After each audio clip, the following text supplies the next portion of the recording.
কিছু মানুষ রং দিয়ে কথা বলেন, আর কিছু মানুষ শব্দ দিয়ে। আমি রং দিয়ে আঁকি, সে শব্দ লেখে। এই শহরে হাজারো মুখের ভিড়ে আমি কোনো মুখ খুঁজিনি। আমি খুঁজেছিলাম একটা কণ্ঠ, যেটা আমার নীরবতার ভাষা বুঝতে পারে।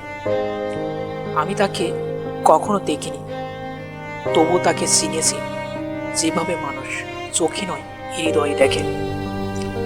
সে আমার ছবিতে নিজের গল্প খুঁজে পেত, আর আমি তার শব্দে খুঁজে পেতাম নিজেকে। আমি জানি না কখনো কিভাবে, কিন্তু কোনো একদিন এই রং আর এই শব্দ একই জায়গায় এসে থেমে গিয়েছিল। ঠিক তখনই আমার নীরবতার ভেতরে প্রথমবার কেউ কথা বলতে শুরু করেছিল।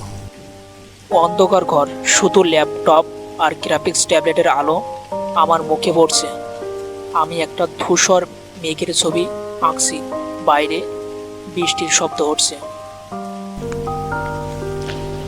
এই শহরে সবাই ভিড়ের মাঝে হারিয়ে যেতে চায়, আর আমি হারিয়ে যাই রঙের আড়ালে, ট্যাবলেটে ব্রাশ দিয়ে ঘষার শব্দে। আজকের মেঘটা বড্ড বেশি ধূসর ধনু। বৃষ্টির রং কি নীল হতে পারতো না? বৃষ্টির কোনো রং থাকে না মীরা, আমরা আমাদের বিষণ্ণতা দিয়ে বৃষ্টির রং মেপে নেই। জানেন ধনু, মাঝে মধ্যে মনে হয় আপনার তুলি আমার মনের অন্ধকার গলিগুলোতে আলো জ্বেলে দেয়। কেউ কখনো আমাকে এভাবে বোঝেনি।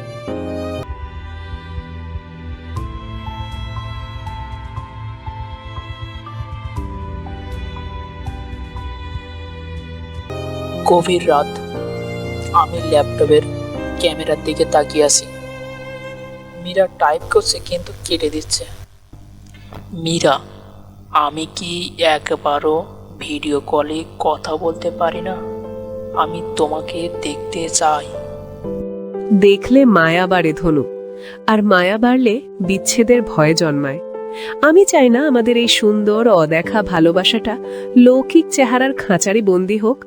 আমাকে না দেখেই কি তুমি ভালোবাসতে পারো না? আমি তো তোমাকে মুখ দেখে চিনি না, চিনেছি শুধু তোমার কণ্ঠস্বর দিয়ে, কিন্তু এই অস্থিরতাটুকু কাটে না। যদি কোনোদিন আমি হারিয়ে যাই, যদি শব্দরা স্তব্ধ হয়ে যায়, তবে আমি রং দিয়ে তোমাকে খুঁজব। আমার প্রতিটা ছবি তোমার অস্তিত্ব থাকবে। তুমি হারিয়ে যেতে চাইলেও আমি তোমাকে হারাতে দেব না। ভালোবাসি ধনু, এই প্রথম বললাম, হয়তো এটাই শেষ। পরদিন সকালে রাফি খুব উৎসাহ নিয়ে একটি বিয়ের কোণের ছবি আঁকছে। মীরাকে কল্পনা করে সে মেসেজ পাঠালো, দেখো মীরা, তোমাকে কল্পনা করে আজ একটা নতুন ছবি এঁকেছি।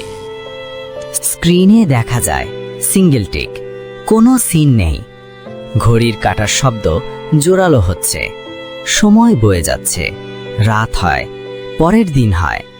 রাফির অস্থিরতা বাড়ছে, সে বারবার রিফ্রেশ করছে। কেন এমন হয়? একটা তো শব্দ লিখে যেতে পারতো। আমি কি তার এতটাই পড়ছিলাম? সে মীরাকে একের পর এক মেসেজ পাঠাচ্ছে। কোথায় তুমি?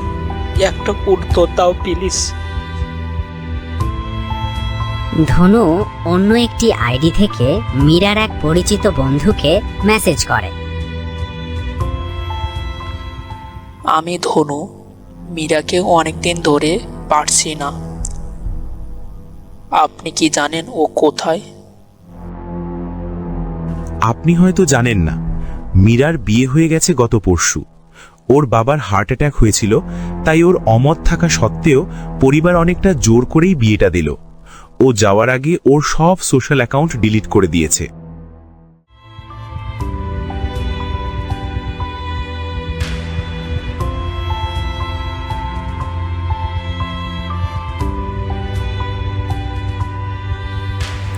মায়া বাড়ালে ইচ্ছেদের ভয় জন্মায়। তুমি ঠিকই বলেছিলে, আমি ভুল বুঝেছিলাম। আমি মায়া জমিয়েছিলাম। রাফি পাগলের মতো আবার আঁকতে শুরু করে। এবার তার হাতে ব্রাশ নেই, তার আঙুল দিয়ে সে ট্যাবলেটের রং লেপছে। তার চোখে জল, প্রতিটি জলবিন্দু ট্যাবলেটের স্ক্রিনে পড়ছে আর রংগুলো ছড়িয়ে যাচ্ছে। তুমি বলেছিলে বৃষ্টির রং কেন নীল নয়। আজ দেখো মীরা, আমার সবটুকু নীল আমি ক্যানভাসে ঢেলে দিচ্ছি। তুমি অন্য কারো হয়ে গেলেও আমার তুলিতে তুমি শুধু আমার। একটি আর্ট গ্যালারি, অনেক ভিড়। সেখানে একটি বড় ছবি টাঙানো, একটি মেয়ে যার কোনো মুখ নেই, কিন্তু তার আঁচল থেকে শত শত শব্দ, কবিতা ঝরে পড়ছে। ছবির নিচে লেখা, নাম না জানা ভালোবাসা।